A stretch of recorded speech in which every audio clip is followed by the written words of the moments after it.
Extraordinaire, le plus surnaturel et miraculeux, c'est le nom de Jésus dans sa personne divine. Le nom de Jésus qui prend toute son ampleur dans la Bible et qui prend toute sa dimension. Non, sans Jésus, il n'y a pas de salut. Sans Jésus, il n'y a pas de grâce. Sans Jésus, il n'y a pas d'éternité. Sans Jésus, il n'y a pas de transformation. Il n'y a pas de victoire. Il n'y a pas d'onction. Il n'y a pas de vie nouvelle sans Jésus-Christ. Mais faites tout au son nom. Nous allons le glorifier ensemble. On va se lever et puis on va l'adorer. Alléluia.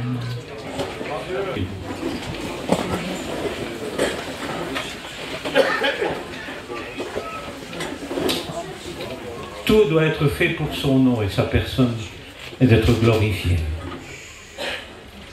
À tous ceux qui entendront la parole, ils seront bouleversés. À ceux qui accepteront cette parole, il y aura une direction, une approbation de Dieu. Elle va créer le vouloir, le faire et l'impossible. Elle donnera des couleurs à ceux qui n'ont pas de couleurs. Elle mettra du collier dans tes yeux et elle fera de toi un joyau, un trésor. Et elle donnera un sens, une forme. Elle donnera de l'appétit à tes lèvres pour t'asseoir à la table. Heureux ceux qui sont assis avec lui. C'est la table, la plus belle table du monde. Il n'y a aucun homme qui peut créer cette table. Elle est vivante, elle est puissante, elle est glorieuse. Et il a orné sa table. Il a fait couler de l'huile sur cette table. Mais n'oublions pas que cette table, elle est purifiée par son sang. Et la table est ton cœur. Proverbe chapitre 2. Inscris-la sur la table de ton cœur. Que sa parole devienne puissante et elle devienne le sceau de sa propriété et que tu deviennes l'histoire de son histoire. Et tu fais partie du plus beau l'art, c'est-à-dire l'art, l'objet de l'art, qui ne sont pas les Picasso, les plus grands peintres, mais il veut peindre ta vie. Amen. Et il veut faire de toi un sujet. Un sujet qui surpasse tous les sujets. Tout à l'heure, on parlait avec les frères à table de Louis XIV, le roi du soleil. On parlait de château de Versailles, le plus grand empire, la plus grande richesse du monde, à Paris. Je voudrais vous dire qu'il y a plus que ça le monde. Il y a le Christ parmi nous. Et je voudrais vous parler ce soir, puisque chacun de nous, nous sommes placés pour cette mission, devant Dieu. Mais c'est lui qui place, et c'est lui qui trône, c'est lui qui donne. Nous n'avons que faire de nous-mêmes si lui ne nous a pas placés. Je ne suis pas le sujet de la réunion, je suis qu'un petit crayon. Mais je voudrais vous dire que le prince de la paix est parmi nous. Amen. Connaissez-vous un prince, vous, qui s'appelle la paix? Connaissez-vous un prince qui donne la paix? Il n'y a personne comme ça. Et pourtant, il est prophétisé dans l'Ancien Testament, au chapitre 9 et verset 5. Et il est révélé, manifesté dans les 4 évangiles. Mais il est enseigné dans les 13 épîtres de Paul, dans la doctrine et pastorale, mais révélé dans l'Apocalypse, qu'il est celui qui est le prince de paix. Et Apocalypse chapitre 5, c'est le lion de la tribu de Juda. Alléluia! Mais en hébreu, on dit bien sûr Ariel, qui veut dire le jeune lion. Il est plus fort que le vieux lion. Le diable est comparé à un lion. C'est une comparaison, c'est de l'artificiel, c'est une comparaison. Il est un acteur et un menteur, tandis que Jésus-Christ, il est la vérité tout entière. Il est la véritable paix. Alors je vais vous parler du processus de paix. Je vais vous parler de paix, bien sûr, ce qui se passe en Israël. Mais je vais vous parler, bien sûr, de Jérusalem, mais sur le plan historique, sur le plan prophétique, sur le plan biblique, sur le plan doctrinal, la paix.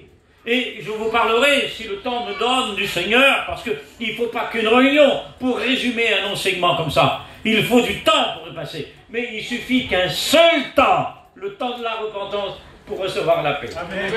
Nous n'avons pas besoin de comprendre l'Apocalypse pour avoir la paix. Amen. Saint Augustin, il a dit au IVe siècle, si Jésus ne serait pas venu, la Bible serait un labyrinthe. Mais Jésus-Christ est venu, il est la clé de la parole. Il est la beauté de la parole, la majesté de la parole, la clarté de la parole et la compréhension de la portée de son éternité. Car Jésus, il renferme entre la Genèse et l'Apocalypse, tout accompli. Et nous allons lire un texte, nous allons plonger nos regards, nous allons percer les Écritures, sonder les Écritures, comme dit Jésus dans l'évangile de Jean, à être amoureux de la parole, savourer la parole, comme dit Jérémie. Et voici au chapitre 13, et d'Ézéchiel, verset 10. Ces choses sont arrivées. Et ils sont arrivés. Ils sont arrivés sur le plan, bien sûr, militaire et sur le plan politique. Le 6 octobre 2023, à 5 heures du matin, où l'ennemi a pénétré, a rentré en Terre Sainte pour captiver. Et c'est là la prophétie de Amos, chapitre 1, versets 6 à 7. À cause de tes crimes, Gaza, ils ont captivé, bien sûr, les femmes et les vieillards, et les jeunes et les garçons et les petits bébés. Et je ne voudrais pas rentrer dans ces informations politiques. Je voudrais me priver de ces informations-là. Vous avez la télévision pour les informations, mais nous avons la Bible pour nous enseigner. Et c'est la parole qui est plus forte que tout ça. Mais les choses sont arrivées, et ils arrivent. Comme dit Habakkuk chapitre 2, où la prophétie, elle arrive dans son culminant, elle arrive dans son accomplissement, dans son dessein. Ah, les choses sont là. Israël est la prunelle de Dieu. Elle est l'horloge de Dieu, en quelque sorte. Elle fait partie de son histoire, car l'Ancien Testament, c'est les choses qui doivent arriver. Et c'est Israël qui est à la tête de toutes les nations. Je voudrais vous dire que dans le Nouveau Testament, les Actes des Apôtres, c'est l'Église qui est établie. Et c'est l'Église qui reçoit Jésus-Christ.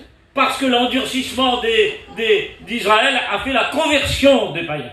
Et nous retrouvons ici, bien sûr, les choses sont arrivées. Et ils sont réalisés. Et la prophétie, elle marche. Elle arrive à son terme. Elle arrive dans son accomplissement, dans son achèvement. Elle arrive. Il y a des choses qui doivent arriver chez toi. Il y a des choses qui doivent pénétrer en toi. Il y a plus fort que la prophétie. L'auteur de la prophétie, c'est Dieu. Amen. Le sujet de la prophétie, c'est le Christ. Amen. Celui qui anime la prophétie, c'est le Saint-Esprit. Et Jésus, là, il est à l'intérieur de la prophétie. Et il réalise la prophétie. Et l'accomplissement de la prophétie, c'est bien sûr Jean 19, 30. Le télété, on dit en grec. Le cri de victoire, le cri de triomphe, le tout accompli. Amen. Elle arrive vers son terme. La prophétie, elle ne contrôle pas la parole. C'est la parole qui contrôle la prophétie. Vous comprenez que la prophétie n'est pas plus grand que celui qui est dans le sujet de la prophétie. C'est le sujet qui est le terme, qui est le Christ dans la prophétie. Dans toute la Bible, il y a 1527 prophéties. Jésus a accompli dans sa première venue 300 prophéties. Car il est dit dans l'évangile de Luc, il est écrit, bien sûr, selon la loi, selon les psaumes et selon les prophètes, que devait s'accomplir. Et Jésus a accompli 300 prophéties. Laissez-moi vous dire qu'il arrive en terme pour Israël et les nations. Il y a encore 120 prophéties à venir. Mais laissez-moi vous dire que l'Église, elle n'attend pas de prophétie pour être enlevée. Parce que Paul reçoit la révélation, Thessaloniciens 4, 16, verset 13. Il reçoit le mystère caché de l'enlèvement de l'Église. Le jour glorieux, extraordinaire, magnifique, qui est révélé. C'est un mystère, l'enlèvement de l'Église. Et c'est ce jour qui va arriver. À tous ceux qui vont louper ce jour, ce sera le malheur sur la terre des hommes. Mais le Seigneur veut que tous les hommes soient sauvés. Amen. Il appelle les pécheurs à se repentir. La repentance n'est pas une crucifixion, elle est un rétablissement. Elle est une délivrance, elle est une victoire, elle est un véritable bonheur, une véritable paix. Il y a des hommes qui n'ont pas de paix, mais les choses sont arrivées. Écoutez, ils sont arrivés ces choses pour mon peuple, en disant paix. Vous voyez, il y a un accent, un terme, une priorité, une autorité de Dieu. Et paix, il dit. Mais il dit, quand il n'y a point de paix, mon peuple a bâti une muraille. Voilà le controverse, la contradiction, l'apparence, la forme de paix que Israël a bâti. Je vous en parlerai du mur que Israël a bâti. Je veux vous parler du mur de la technologie, de la plus grande technologie qui est contrôlée, la plus grande renseignement du monde, c'est Israël. Et laissez-moi vous dire que là, ils ont bâti une muraille. Je voudrais te dire, qu'est-ce que tu as bâti chez toi? Quel est le mur que tu as bâti? Quelle est la stratégie? Quelle est la construction? Quelle est l'intelligence? Comment tu as bâti ta femme, tes enfants, ton foyer? Comment tu l'as bâti? Est-ce que tu l'as bâti sur la mort, sur la drogue, l'alcool, l'adultère, l'impudicité, le mensonge, le vol? Comment tu as bâti? Tu as propulsé tes enfants dans l'alcool, tu les as propulsés dans la drogue, oui, dans la méchanceté, dans la bataille. Le sang a coulé. Et l'Ancien Testament dit, la loi dit, tu ne bâtiras pas sur la mort. Il est impossible de bâtir sur la mort. Dieu ne mélange pas la mort et la vie. Mais la vie est plus forte que la mort.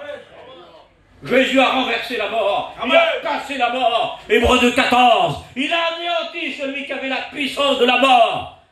Le texte original en grec qui dit, il a enlevé le dard, celui qui pouvait nous piquer, ou il a arraché les galons du diable. Jésus n'est pas venu comme un cavalier apocalyptique, le cavalier sur le cheval. Il part. Jésus est déjà parti il y a 2000 ans. Il revient pour l'église de Jésus-Christ. Il ne vient pas comme un guerrier en bataille. Il vient en paix pour les hommes. C'est en paix, ton foyer est en miel. Il est détruit. Ton mari a tout dépensé, il a tout cassé. Et tu as bâti un mur. Mais comment ce mur, il est mur d'apparent. Et la prophétie dit, il baptise. Ceux qui la bâtissent, ils bâtissent comment? Comment ils bâtissent ce mur? Avec du plâtre et du crépi. Et nous allons arriver dans le vif du sujet pour comprendre ce que le Seigneur est en train de nous dire sur Israël. Israël a bâti un mur. Ils ont eu des rencontres avec des présidents et avec des ambassadeurs. Je pourrais vous donner toutes les dates historiques des dirigeants du monde qui sont arrivés, comme à Oslo, qu'ils ont voulu bâtir. Ils ont voulu construire, bien sûr, sur une paix. Mais cette paix, elle a été renversée. Elle a été basculée. La véritable paix que Jésus donne, elle n'est pas une muraille, elle n'est pas une voiture, elle n'est pas un confort, elle n'est pas la plus belle rue du monde, elle n'est pas un diamant dans une vitrine que Jésus donne, elle n'est pas autour d'une table, cette paix, elle n'est pas formée par les hommes, cette paix, le crépi ne tient pas. Dans le texte hébreu d'Ézéchiel, au chapitre 13, verset 10, c'est pas du crépi, c'est du plâtre. Le plâtre est fait par les hommes, il est conçu par lui. La paix, elle vient d'en haut, mes amis, elle est surnaturelle. Tu peux avoir la richesse comme un Salomon. Tu peux avoir la richesse, je ne sais pas, comme un Macron, comme un Sarkozy, comme un homme d'État, un homme important du monde. Mais je voulais vous dire que la paix ne se trouve pas là. On peut manger du pain sec sur la table, dit le prophète, et avoir la paix. Un veau gras avec abondance, et ne pas avoir la paix. La paix que Dieu donne, je veux vous parler de la paix, vous résumer de la paix. Et on rentrera dans le terme de la prophétie d'Israël. La paix, elle est divine. Selon Proverbe 3, verset 17.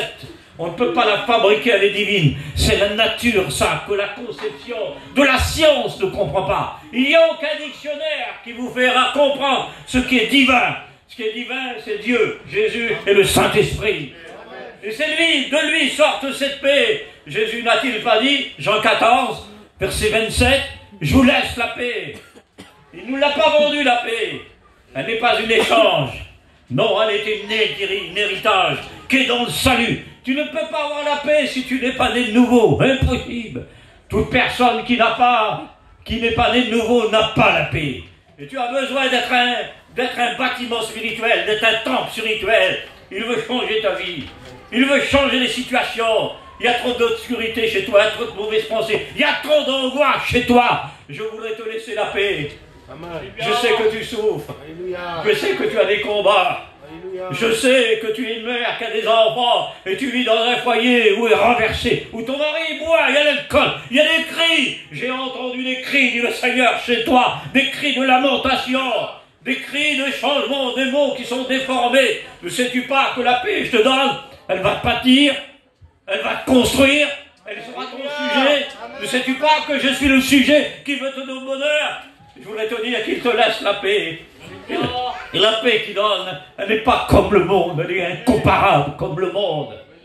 Oui, la paix que le monde a, comme Robert Arnault, qui est le plus grand riche du monde, il possède toutes les marques du monde, il possède toutes les galeries, toutes les batteries, toutes les vitrines, toutes les choses. Vous avez vu il y a quelques jours, Macron s'est réuni au château de Versailles, oui, de Louis XIV, se sont réunis avec le prince qui est venu d'Angleterre, avec la plus belle table, les plus grands cuisiniers du monde, les trois grands, les Français qui sont arrivés avec du caviar, du champagne de Reims.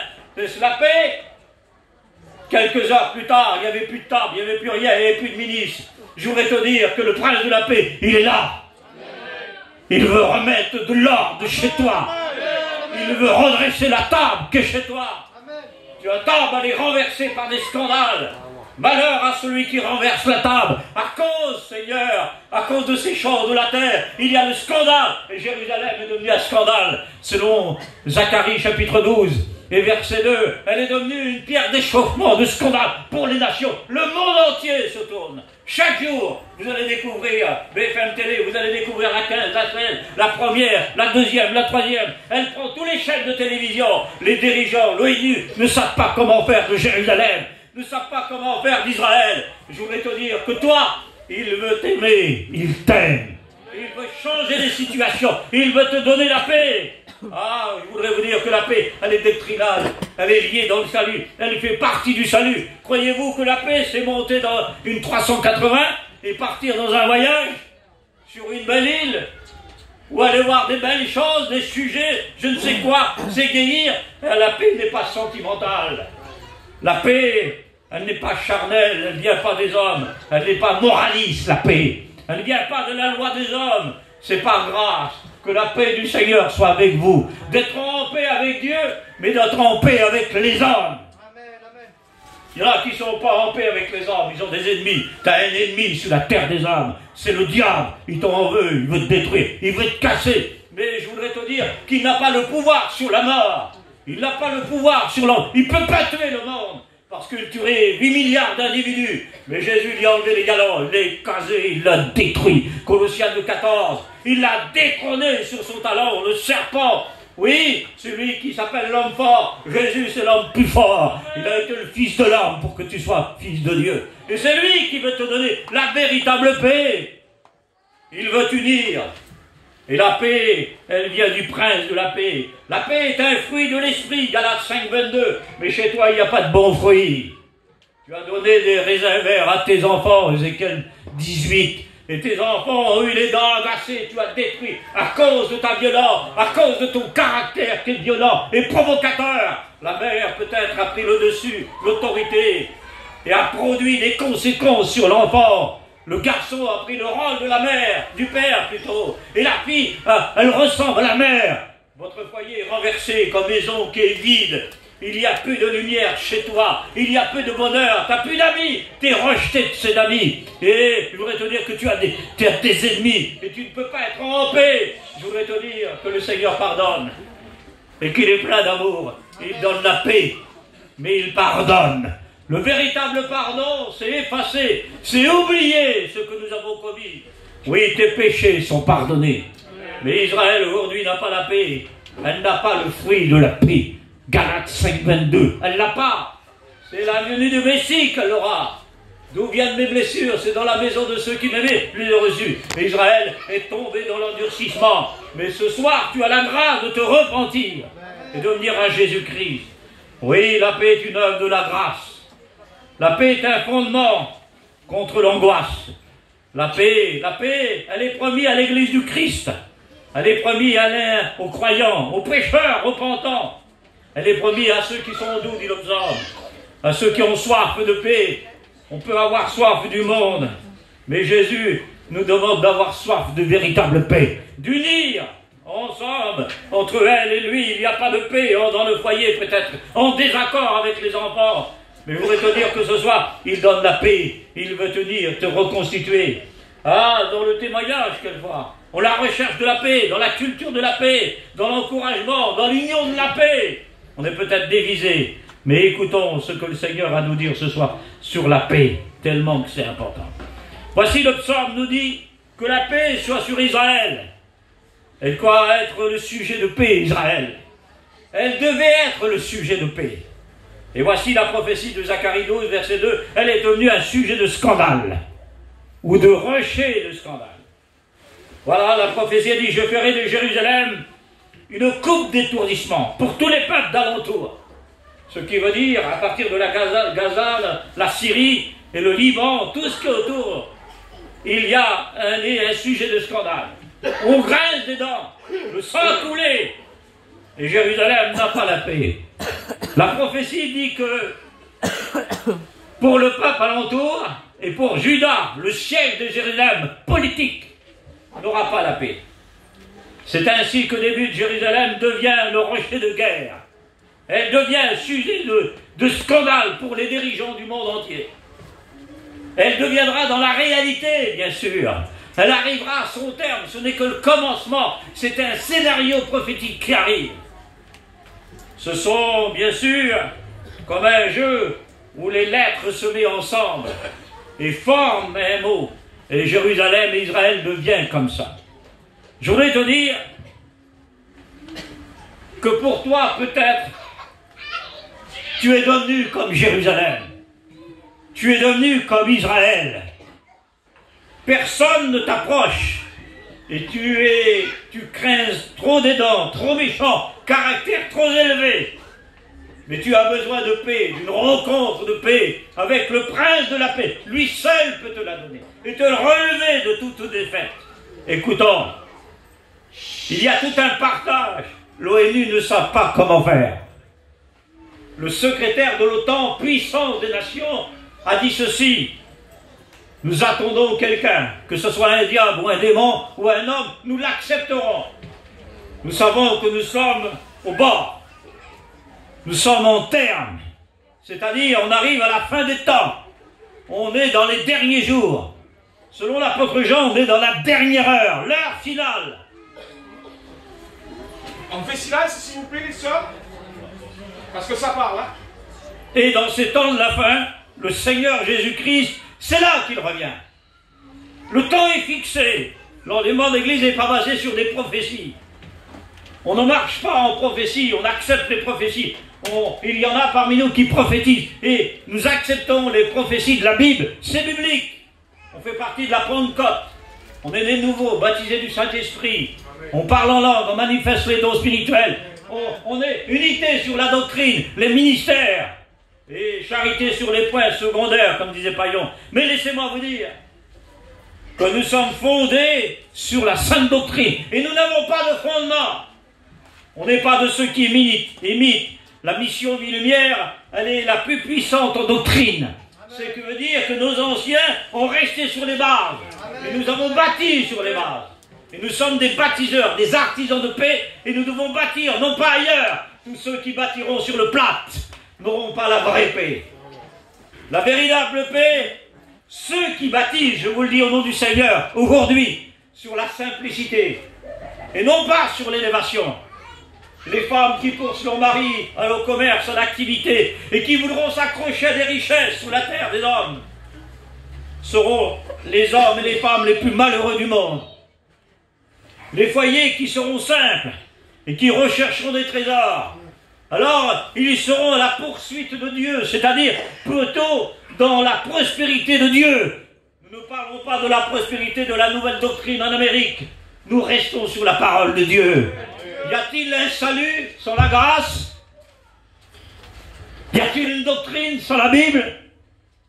Y a-t-il un ministère sans le Christ? Y a-t-il une onction sans le Saint-Esprit? Est-ce qu'il y a ceux qui prophétisent sans le baptême du Saint-Esprit?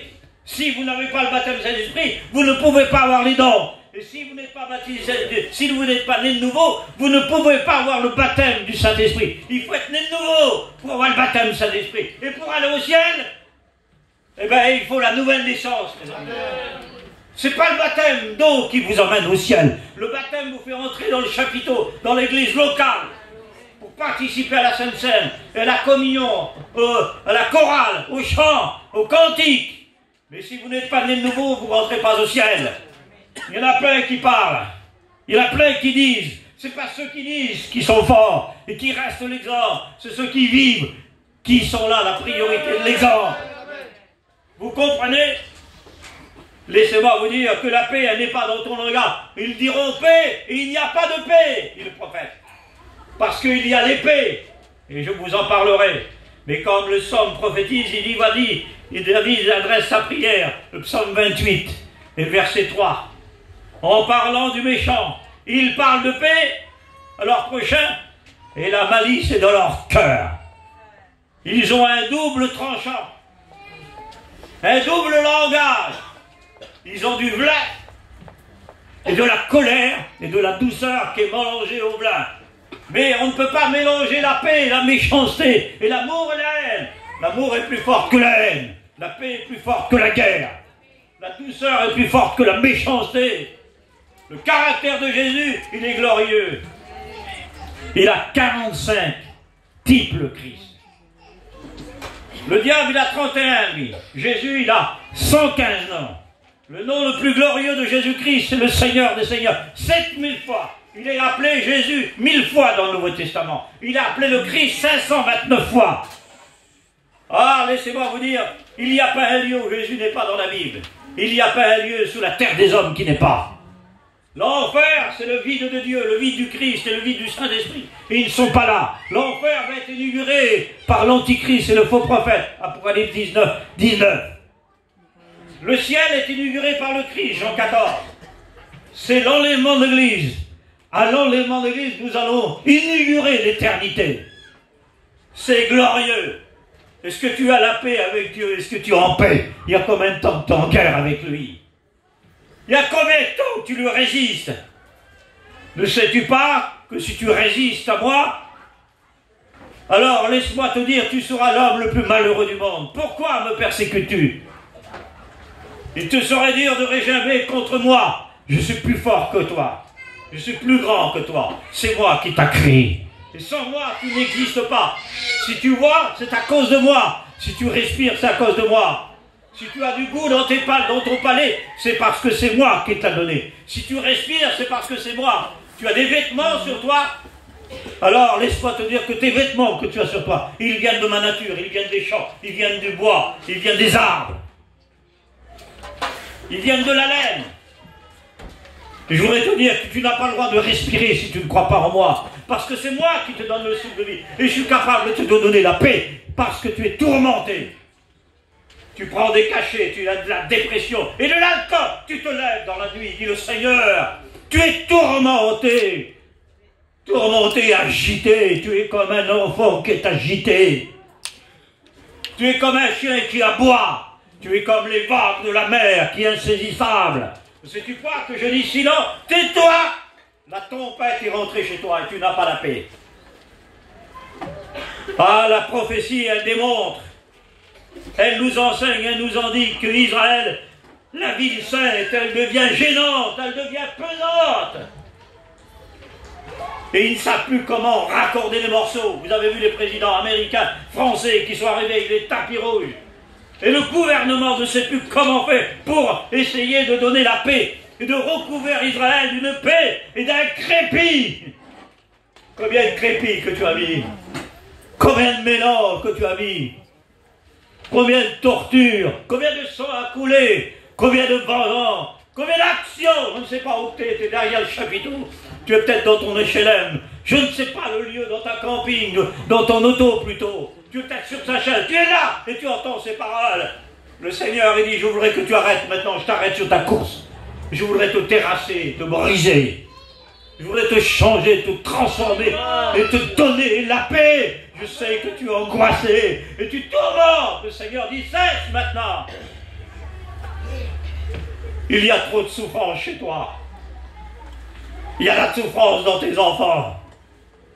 J'ai entendu les cris, dit le Seigneur, dans tes enfants. Et la douleur que tu mets dans ta femme, la douleur dans ton foyer, tu as renversé. Et tu n'as pas bâti. Tu n'as bâti qu'un mur de plate. Je mettrai le feu dans Tyr, dit le Seigneur. Je mettrai le feu dans Gaza. Parce que la ville de Gaza, c'est la ville de la captivité des femmes et des enfants. Dans l'Ancien Testament, c'est là où Samson a pris les portes de Gaza et les a arrachées, saisi par l'Esprit. Tu sais qui peut ouvrir les portes? Qui sait qui peut te délivrer? Le diable est envolé. C'est un voleur, un monteur, un destructeur. Jésus le bâtisseur, le sauveur, la délivrance totale. Il veut te délivrer et je connais ta délivrance. Mais voilà, Dieu rassemble les nations. Mais on n'est pas encore dans Zacharie 14. Je rassemblerai les nations pour qu'elle attaque Jérusalem. On n'est pas dans Zacharie 14. On est dans le temps.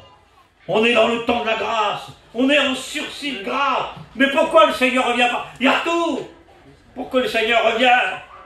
Poutine qui fait la guerre, qui se trouve comme Ézéchiel 38, Gog et Magog, et pourtant c'est pas Gog encore, ça ressemble, c'est le roi du Nord, là-bas. C'est à toi que j'en veux, dit le Seigneur. C'est à toi que j'en veux, roi du Nord, il dit. C'est à Gog, prince de Gog et de Magog. C'est pas encore là, parce que Gog et Magog arrivera à la fin de la grande tribulation. Et pourtant c'était un scénario des choses qui est arrivé. Est-ce que vous comprenez ces choses? Israël, encore là, on arrive, je rassemblais les nations, et on n'est pas encore dans Zacharie 14, on est dans Jean 14. Je viendrai, je vous prendrai avec moi, car là où je suis, vous y saurez. C'est le temps de la grâce, c'est pas le temps de la colère. Le temps de la colère, c'est Apocalypse 6, c'est le cavalier qui part pour vaincre. On est dans le temps de la paix encore. Mais ils veulent que tout soit sauvé, Dieu veut que tous les hommes soient sauvés. Et parviennent au plan de Dieu, à la venue du Messie. Écoutons la parole de Dieu. La prophétie, elle dévoile un scénario des choses qui vont se passer. Car il est question d'une menace de leur vie à Israël. Cette menace avec l'épée. Et il dit, la paix et l'épée. Deux choses ne peuvent pas se mélanger. Impossible. L'épée, c'est le symbole de la guerre.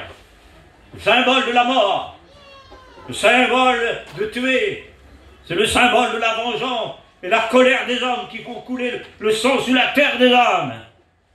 Il t'est arrivé dans ta colère parce que tu n'as pas de paix, de menacer ton prochain avec des armes peut-être, prêt à le résister, à lui tirer dessus. Je voudrais te dire que ce soir, il y a une paix qui n'a aucune meurtrissure et aucune blessure, mais qui soigne les blessures. C'est le réparateur des brèches. Il veut te donner cette véritable paix. La paix, elle annule les armes. Mais les armes annulent la paix. Je t'avais donné cette paix, mais tu as annulé la paix par les armes. Tu as pris les armes charnelles, tu as pris les armes terrestres, et tu t'es voulu te venger. Tu n'auras pas la victoire. Tu n'auras pas la victoire. C'est dans la repentance et dans le brisement que je te donnerai la paix. Et je te donnerai, je te relèverai, parce que je sais que tu es tombé dans le combat. Tu es tombé dans le champ de bataille. Un héros est tombé sur le champ de bataille. Il est tombé sur son épée, où lui il a séché. Sur la montagne de Gilboa, aucune fleur, aucun rien n'est poussé. Elle a été maudite. Vous pouvez aller en Israël là-bas. Sur cette montagne où Saül est tombé sur son épée. Il est tombé sur le jument avec l'épée qui défendait Israël. Il défendait contre ses ennemis, c'est-à-dire, il remportait la victoire. Il était comme un lion, où David a fait les funérailles de Saül, le premier roi d'Israël, choisi par les hommes. Il y a des chrétiens et des serviteurs de Dieu parmi nous qui sont choisis de Dieu. Le choix de Dieu est plus grand que les hommes. Le choix de Dieu, il subsiste, il garde, il protège. L'œuvre de Dieu ici, ça fait presque 3 ans que ce chapiteau est monté. Si elle vient des hommes, elle ne subsistera pas. Si elle vient de Dieu, dit Gabriel, elle subsistera au milieu de toutes les immeubles, de toutes les diversités, de tous les caractères différents qui n'ont pas de paix. Il faut les arracher. Jésus revient bientôt. Il faut arracher ton mari, il faut arracher ta femme et tes enfants, il faut les sauver. Parce que Jésus revient bientôt. Quel empire, quel enlèvement. Il est unique, un retour glorieux de Jésus-Christ qui est marqué dans la Bible. Et il y a cette paix que nous avons besoin. Mais l'épée, elle menace le peuple. Mais Dieu veut lui donner la paix. Mais la paix, elle est plus grande que l'ennemi. Car je voudrais lui dire que l'amour est plus grand que la haine. La haine, elle détruit, elle est comme la rouille. Elle détruit les plus belles voitures. Elle mange les plus belles maisons, les plus beaux temples, les plus beaux empires. La haine est comme une bête féroce. Elle est plus forte que le serpent d'Austrasie. Elle est plus forte que le cobra, la haine. Elle détruit, elle casse tout. Elle est l'œuvre du diable. L'amour est l'œuvre du Christ. Elle est le caractère du Christ. Elle sort de lui, elle vient de lui, elle est de sa personne, elle vient d'en haut, elle n'a pas été créée, elle est de tout temps, elle n'est pas dans le temps, elle n'est pas de commencement, elle n'a pas de fin, l'amour en capot, elle est surnaturelle. L'amour, elle est plus grand que l'univers fait 100 milliards de kilomètres, Je voudrais dire que l'amour, s'il faudrait écrire l'amour, alors il n'y a aucun parchemin, aucun livre, aucun dictionnaire, aucun historien. Même Einstein, son cerveau pesait 3 kilos. Il a inventé la bombe atomique dans la Deuxième Guerre mondiale. Jésus n'a pas inventé l'amour. Elle est là de tout temps. Il veut te donner l'amour. Il veut tenir avec ta femme. Il veut que tu donnes un héritage à tes enfants. T'as pas d'héritage, t'as pas de paix. Comment veux-tu être un exemple devant les cris et de l'insoumission d'une femme vers son mari qui prend l'autorité sur son mari, ou le mari qui tape sa femme? Il n'y a pas de paix. Mais la prophétie, elle dit, j'emmènerai le père vers l'enfant et l'enfant vers le père. T'es trop éloigné du père. T'es trop éloigné de l'enfant. Tu as besoin de venir au secours de tes enfants. Proverbe 22, 6. Lève-toi, enseigne tes enfants la voie que tu dois prendre. Ne prends pas la voie du séjour des morts, mais la voie de la paix et de l'amour. Ah, l'amour, elle nous couvre d'une multitude de péchés. L'amour nous empêche de pécher. L'amour, elle nous transforme. L'amour, elle fait barrage au diable, parce qu'il est tellement amour, Dieu. Il a donné son fils pour les autres. Il a aimé les autres plus que son fils, alors, puisqu'il donne pour les autres. C'est un amour inégalable. C'est un amour qui triomphe sur la haine et qui triomphe sur les ténèbres. La lumière de Jésus est éclatante, est bouleversante. Elle fait briller en quelque sorte sur les ténèbres. Il vous a envoyé ici. Vous êtes dans un nid de serpent, mes amis. Mais il vous a donné le pouvoir sur les scorpions pour marcher sur les scorpions. Qui allait dire qu'une œuvre allait se passer ici, à Montpellier, en France, du côté du Midi? Qui allait dire qu'une œuvre allait se passer et que Dieu allait choisir des hommes pour sauver ceux qui sont autour de vous? Ah, il y a eu des contradictions, vous avez eu des combats, des moments difficiles et compliqués.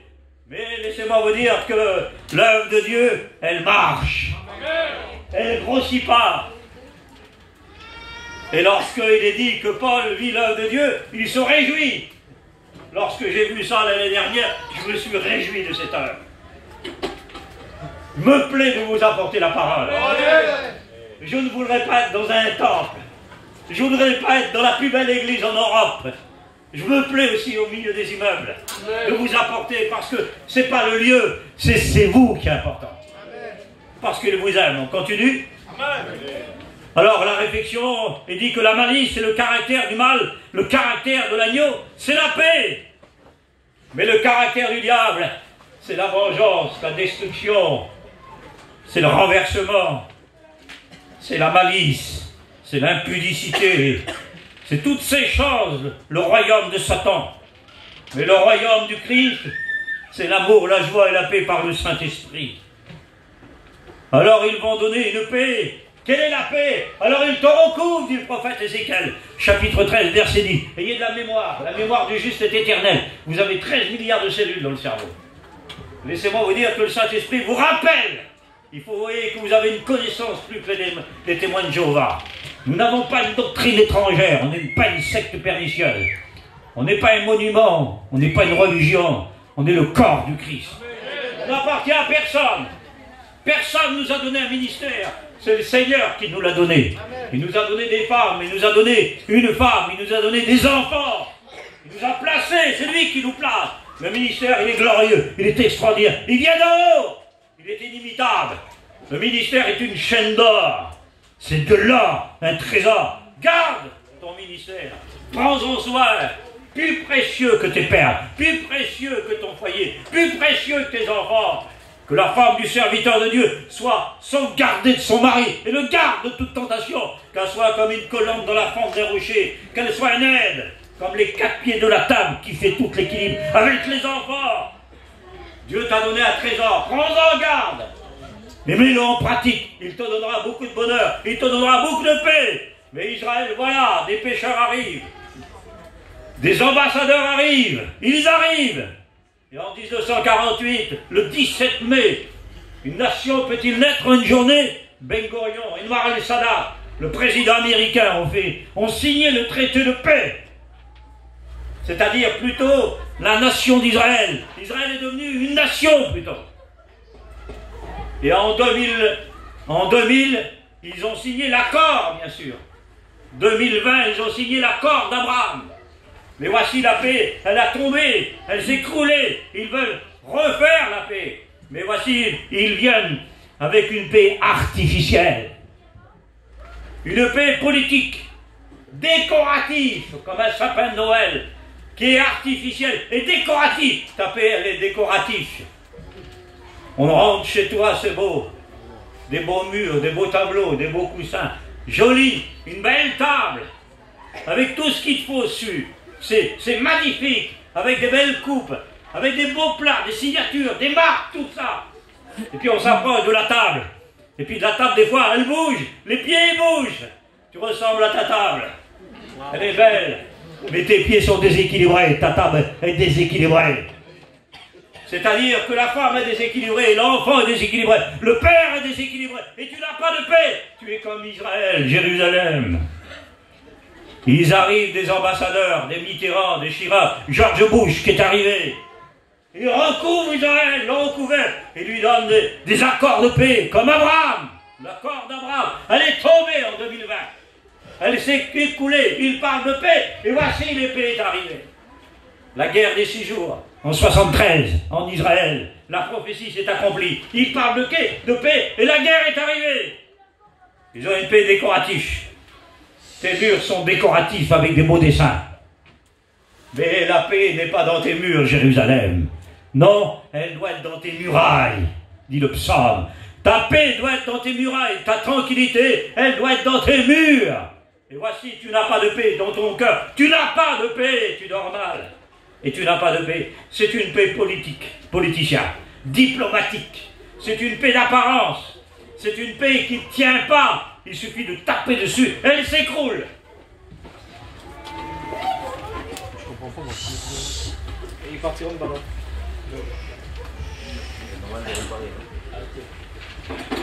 Il y a quelques jours, cette semaine-là, j'étais dans une autre mission. Et tout à coup, je citais le texte d'Esdras.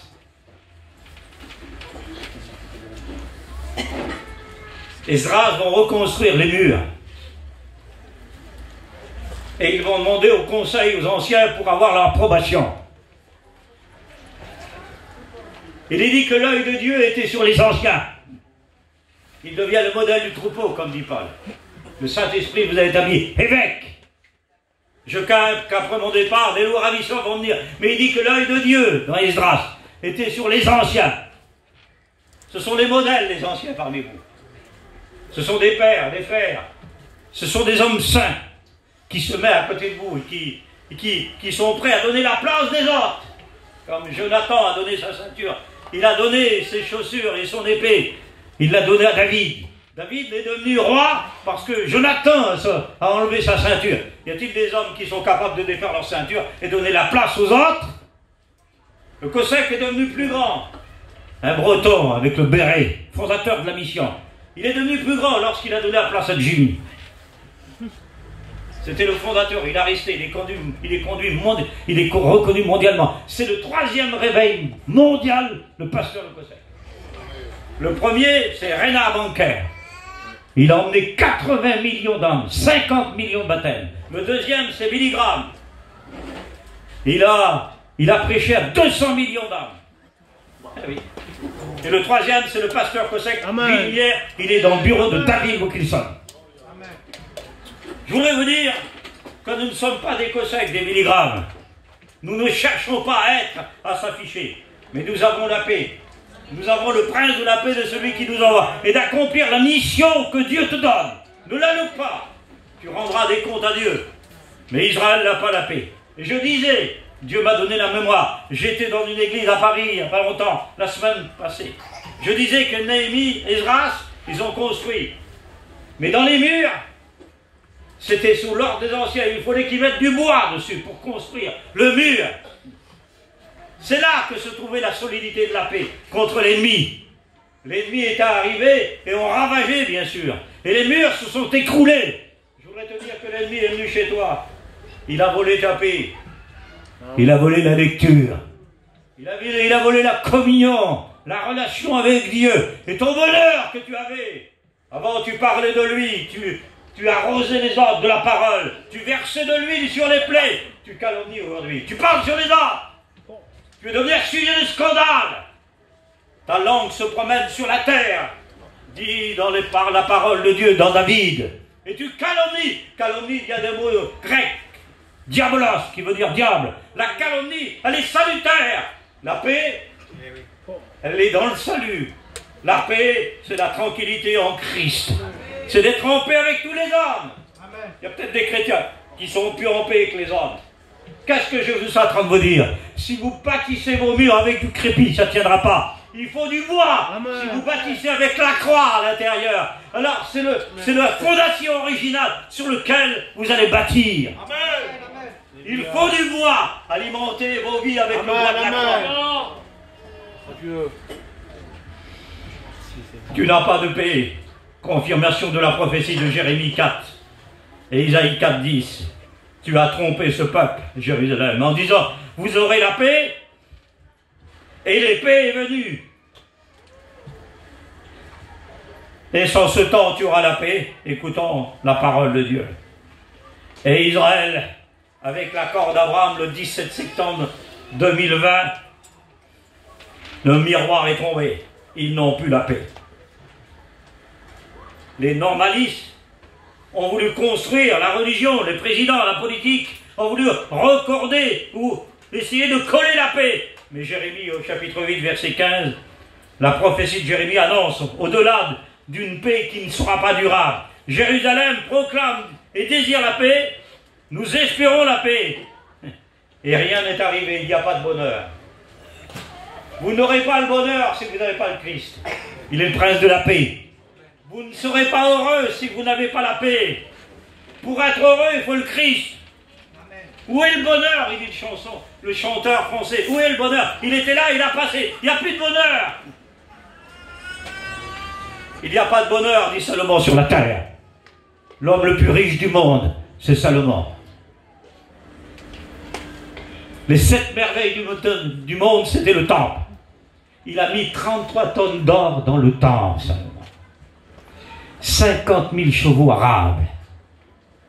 La plus belle vaisselle du monde entier, que jamais ça n'existera. Elle était tout en or. Ses fourchettes, ses couteaux, tout en or. Il avait des princesses. Il avait des choses extraordinaires. Il a mis dans le temple 46 milliards de dollars. Il a mis d'ornements, 16 milliards d'ornements dans le temple. Aucun homme n'a fait ça. Il avait des mines d'or, il avait des capitales de diamants, toutes sortes de choses, toutes sortes à son service. Il n'y avait pas de bonheur, il dit, sur la terre. Tout est vanité, poursuite du vent.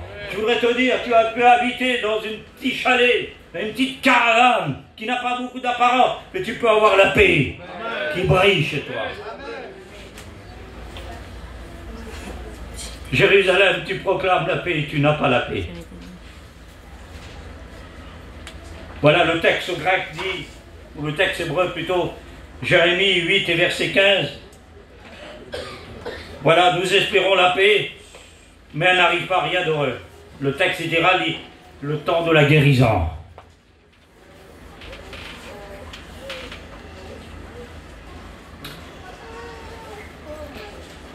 Israël est tombé dans la religion. Ils ont bâti la construction en 2020 de la paix sur 3 formes. Sur le thème religieux, sur le thème judaïste et sur le thème politique. Et la paix s'est écoulée. Mais elle n'a pas la guérison. Je voudrais conclure. Jérusalem, Israël, elle est comme une brebis qui est blessée. Et elle tombe. Elle s'enfonce. Elle va dans la gravité. Il faut que l'argile à l'extrémité du pied ne se mélange pas. Les 70 semaines de Daniel. Et Israël, il faut qu'elle va jusqu'à la 70 semaines. Il faut qu'elle s'enfonce. Il faut qu'elle tombe dans l'obscurité. Il faut qu'elle tombe dans le noir, dans les ténèbres. Il faut qu'elle tombe dans le marasme, dans l'angoisse. Pour que le faux Messie arrive. Mais pour que le Messie arrive, le faux Messie arrive, il faut que le Christ revienne. Amen. Selon Thessaloniciens chapitre 2 et versets 3 à 4, il apparaîtra en son temps. L'Antichrist, c'est un commis. Le diable, c'est un commis. Les démons, c'est des chiens battus. Ils ont été détrônés. Jésus les a disqualifiés. Le diable, il a les chocottes devant le Seigneur. Genèse 3,15, il l'a détrôné. Il l'a mis en croix, le royaume de Satan. Il l'a détruit. N'aie pas peur. N'aie pas peur. Il veut te délivrer. Il va te délivrer parce qu'il y a une maladie en toi. Il y a une blessure en toi, dit le Seigneur. Tu es comme Israël, de blessure. Est-ce le temps de la guérison? Et tu n'as pas de paix, Israël. Est-ce le temps du rétablissement? Et il n'y a pas de bonheur. Et il n'arrive à rien, pas de guérison. Je voudrais te dire que tes plaies sont à l'intérieur. Écoutez. Écoute, tes plaies sont à l'intérieur.